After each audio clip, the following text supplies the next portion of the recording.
Background on the picture sleeve mania. So I showed you a few dozen singles with picture sleeves that I've obtained recently, various places in the wild.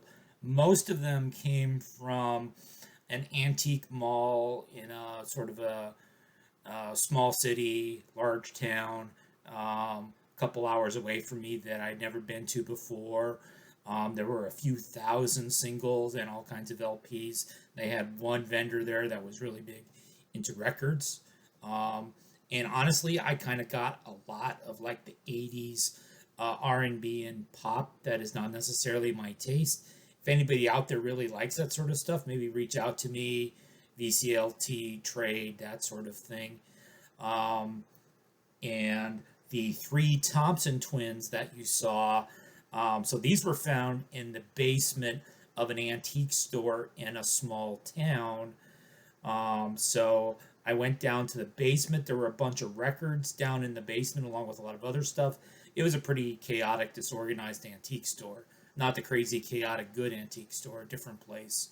And there was a bunch of singles there that were like 60s, 70s, were all in bad shape, mostly in generic sleeves or no sleeves that he was wanting like $2 or $3 for. Then I found that batch of five 80 singles and picture sleeves, the three Thompson twins, the George Michael, and the Dead or Alive. They didn't have any prices marked on them. I was worried they were going to want a bunch of money for them, but I took them upstairs, and the guy's like, "Oh, $1 each."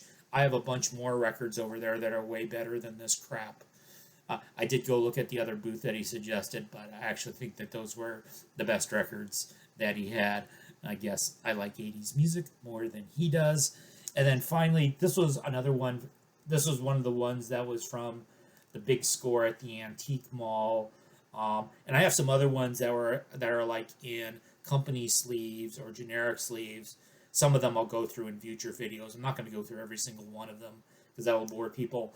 But this one I bought solely based on the picture sleeve. I Can Make It Good For You by CC Weather. I have no idea who CC Weather is.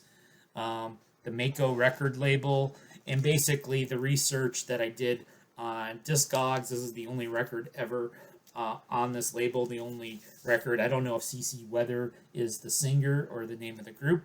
I don't know if the woman on the sleeve is the one who's singing in the song, but it's basically it's a country song that has a little bit of a soul, a little bit of a disco feel to it.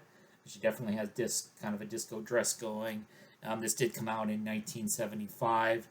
The songwriter and producer whose name is uh, I think his last name's Foster. I think it's Bill Foster.